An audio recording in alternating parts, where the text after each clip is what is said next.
നമുക്കേ ഒരു chicken chilli ഉണ്ടാക്കിയാലോ? ബാ. വലിയ റിസ്ക് ഒന്നും എടുക്കാതെ കടയിൽ നിന്ന് വാങ്ങിച്ച ചില്ലി പൗഡർ ഉണ്ടാവും നമ്മൾ യൂസ് ചെയ്തത്. അങ്ങനെ 1.5 കിലോ ചിക്കനിലേക്ക് നമ്മൾ ആ ചില്ലി പൗഡർ നേരെ ഇട്ടു. പിന്നെ ആവശ്യത്തിന് കുറച്ച് ഉപ്പ് കുറവുള്ള തോന്നിയതുകൊണ്ട് നമ്മൾ ആവശ്യത്തിന് ഉപ്പ് ഇട്ടിട്ടുണ്ടായിരുന്നു. പിന്നെ നമ്മൾ ഇതുപോലെ തന്നെ കടയിൽ നിന്ന് വാങ്ങിച്ചിട്ടുള്ള ജിഞ്ചർ ഗാർലിക് പേസ്റ്റ് ഉണ്ട് കേട്ടോ. അത് നമ്മൾ നന്നായിട്ട് അതിൽ മിക്സ് ചെയ്തിട്ടുണ്ടായിരുന്നു. പാക്കറ്റിലൊരു മുട്ടയും കൂടി പൊടിച്ചിടാൻ പറഞ്ഞിട്ടുണ്ടായിരുന്നു കേട്ടോ. ഞാനാണെങ്കിൽ ഒന്നും നോക്കിയില്ല, ഫുള്ളായിട്ട് പൊടിച്ചിട്ടു. ചില ആൾക്കാർ മുട്ടയുടെ മഞ്ഞ മാത്രമേ എടുക്കുള്ളൂ എന്നാണ് പറഞ്ഞത്. ഞാൻ എന്തായാലും മഞ്ഞ കളയാൻ എനിക്ക് ഇഷ്ടമില്ലാത്തതുകൊണ്ട് ഞാൻ ഫുള്ളായിട്ട് എടുത്തു കേട്ടോ. അപ്പോഴാണ് അഞ്ജുവിൻ്റെ കടന്നു വരവ് കേട്ടോ. ഇത് ഇങ്ങനെയൊന്നല്ല ഉണ്ടാക്കാന്ന് പറഞ്ഞിട്ട് അവൾ വേഗം കുറച്ച് കുരുമുളക് പൊടിയും അതുപോലെ തന്നെ പെരിഞ്ചീരകമൊക്കെ പൊടിച്ചിട്ട് ഇതാ വറുത്തോണ്ടിരിക്കുകയാണ് കേട്ടോ.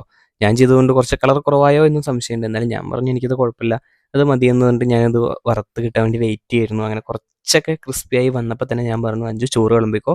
അപ്പോൾ എന്തായാലും അങ്ങനെ ടേസ്റ്റ് ചെയ്യാൻ വേണ്ടി വന്നിരിക്കുകയാണ് കേട്ടോ. കുറച്ച് കളർ കുറവുള്ളതായിട്ട് എനിക്ക് ഫീൽ ചെയ്തു. എന്തായാലും ഞാനതെടുത്ത് കൂട്ടിയിട്ട് ഫസ്റ്റ് തന്നെ നമ്മൾ ട്രൈ ചെയ്തിട്ടോ. ചോറിക്ക് നല്ല മോരും കറി ഉണ്ടായിരുന്നു കേട്ടോ. അങ്ങനെ മോര് കറിയും അതുപോലെ തന്നെ നമ്മുടെ ചിക്കൻ്റെ പീസും കൂട്ടി ഞാൻ എന്താ ചോറുണ്ടോണ്ടിരിക്കുകയാണ്. എനിക്ക് എന്തായാലും അടിപൊളിയായിട്ട് ഇഷ്ടം. വീഡിയോ ഇഷ്ടമായാൽ ഫോളോ ചെയ്യാൻ മറക്കല്ലേ.